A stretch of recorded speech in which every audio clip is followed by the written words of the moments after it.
What's up guys, Barry Gaming here, back with some more AFK Journey, and today is probably one of the last videos highlighting Ulmus in general, and then we're going to go back to a little bit more variety because, well, there's one more game mode that we haven't even talked about where Ulmus ends up being a complete game changer, and it's actually one that is extremely difficult, and I haven't even gotten number 20 done on all of these difficulties yet. Yes, we are talking about Dura's Trials, one of the best places to farm up your items that you need. One of the things I actually haven't checked on him lately is to see what his items are, because of course we want him as tanky as possible. We haven't had that much luck though. Yeah, crit resist, physical defense looks good. Vitality and skill power, I don't know about that. I almost feel like maybe more HP could be better. I mean, we could go to ultimate strength, but I don't think that's gonna be the best play. Let's stick with what we have right now. That looks pretty solid and I do like it. The one thing that's really cool is the kind of synergizes with his ability that when he does drop below 30% HP, he teleports to the back line. This then makes him recover and take less damage, which is really cool. It's a big heal that actually works out really well. But the big thing I want to talk about with him is the fact that you can use him in just about any one of these. Yes, you know how you have like all these rate up heroes and everything. So many times I'm using Ulmus, and number one, he just doesn't die. Number two, anytime you're using Aaron as one of the heroes here that has the little up arrow, this is going to be absolutely huge. Why is that? Well, because I mean, he synergizes crowd control so well. So I'm going to show you guys a couple attempts here. I haven't quite cleared floor 20 yet, but this might be our lucky charm. You never know. Putting Ulmus in is really good because even if he does quote unquote die, he ends up teleporting the back row and staying alive so that these other knockdown type effects can still take place. Now I kind of want to try to run a little bit more offensive of a team too, because I've been running this team and it hasn't been going all that well. I haven't been using any of the season items because I've been mainly sticking with Star Shard spell, but maybe doing something like Evocation will play a big role. And then again, we have Cassidy, a lot of knock up and knock back abilities that'll synergize with Ulmus as well. Let's see how this turns out. The big problem is keeping our backline allies alive here, because a lot of time these enemies, they'll like glitch over the wall and then they'll run around the corner, and see right there, Ulmus was going to die, but he stays alive. He goes to the back row. This is the one really annoying thing about this map in particular, is this wall really pushes enemies out into the open, which really makes your ranged units very vulnerable. So I really hate that part about this map here. I mean, maybe if we don't use Freyasto, it won't get as clogged up in there. I mean, maybe the best thing is to do is just let Ulmus proc immediately, and that does free up some space there. And then maybe just keeping them further over on the side. Let's see what happens here. So Ulmus, let's see if he just goes down almost immediately. He's going to take a lot of damage initially, and right there, he teleports to the back, so he does stay alive. And again, the most important part here is the fact that if he can stay alive here, he will continue to give that extra 2 seconds of knockdown ability. Now, this one is just not going to work great for us here at all. Let's see what other people are using. Yeah, look at that. First team right away is literally throwing an Ulmus in here as well. And this, they do have some Paragon and stuff like that, but it looks like we have pretty much the same makings of that team. Maybe having this additional root from Granny can kind of keep them in place too. It might be better than using Freyasto, because I think Freyasto might be clogging up the hexagons up here and making it so that I mean, literally he's pushing enemies off of the main center area, and we want to keep them all in the center. Granny and Aaron did go down. I just don't know if we have enough power, honestly, to do this right here, because as you guys can see, we are taking some big hits here.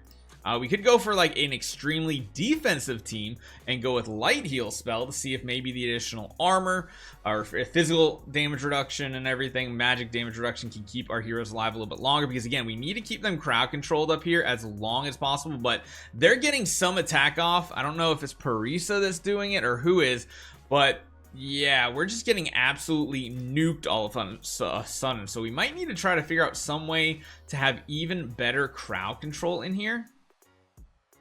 Sadly, there's really not great up heroes. There's not great up rate heroes for this game mode here.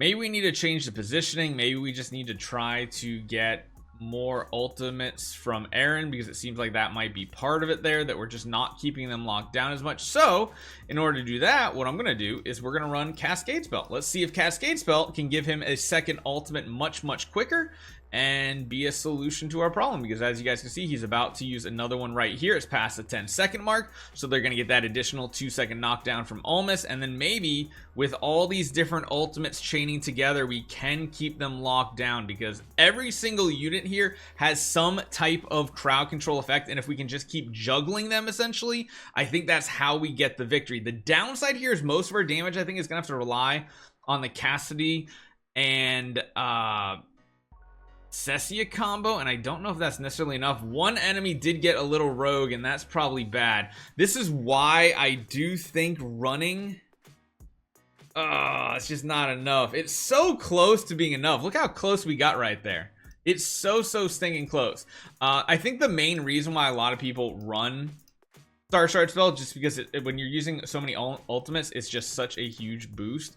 Let's try doing some other things like Thunderstorm and everything. Maybe there's some other control we can kind of implement here. But again, the downside is we won't get as fast of an Aaron ultimate, which I think means our heroes might just die.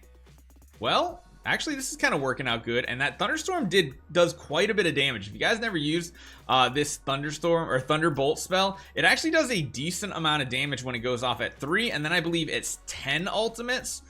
Ulmus does go down, which is going to be kind of sucky here, but we have one more Thunderstorm coming. Did quite a bit of damage. Is it going to be enough is the question. We still have 3 heroes alive. 2 heroes alive. Yeah, I think that one target is just too, yeah, these guys are just way too tanky. We need to come up with some more damage somehow. Although it's close, it's so close. We're about to take one target down, but I don't think we can take the other one down in like 10 seconds. I don't think that's enough, especially since he's probably gonna one-tap Cessia right here. No, it's really stinking close. Holy cow. That was borderline of victory right there, and it's all thanks to Ulmus that's not even part of this squad typically. I guess we can move you back up, see if that changes anything. Maybe gets your energy a little bit faster because you're closer to the battle. But again, it's just all about juggling these ultimates that are all crowd control ultimates. That's like literally the entire solution here, it seems like. And then let's see if that Thunderstorm is enough. Even Ulmus's ultimate does have that throw effect. Hopefully Cassidy can push this guy back in. Nope, not quite. But this one's looking better than the last attempt. And we still have the Thunderbolt coming right here. So we're going to have additional damage going off. And I think we might have done it. It looks like there's only one enemy left. I can't exactly tell. It's really close. Oh, no, I think there's 2 in there. I think when I saw that the knock up type effect, yeah, there are 2. So we're going to have like 30 seconds left to kill one target. No, wait. I thought I saw 2. Was that a graphical glitch or something? I don't know. But Ulmus is where it's at. He's not doing damage. He's not healing. He's not doing anything else.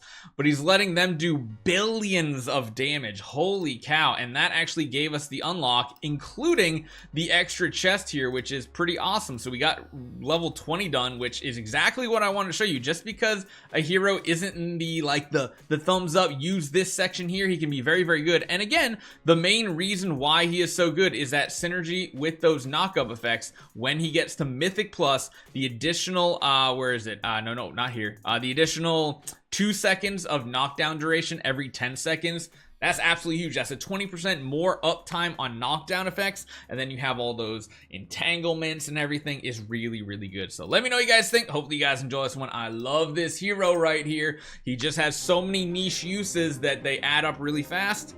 And I really like him. Hopefully you guys enjoy this one. Hit that subscribe button. I'll see you guys next time.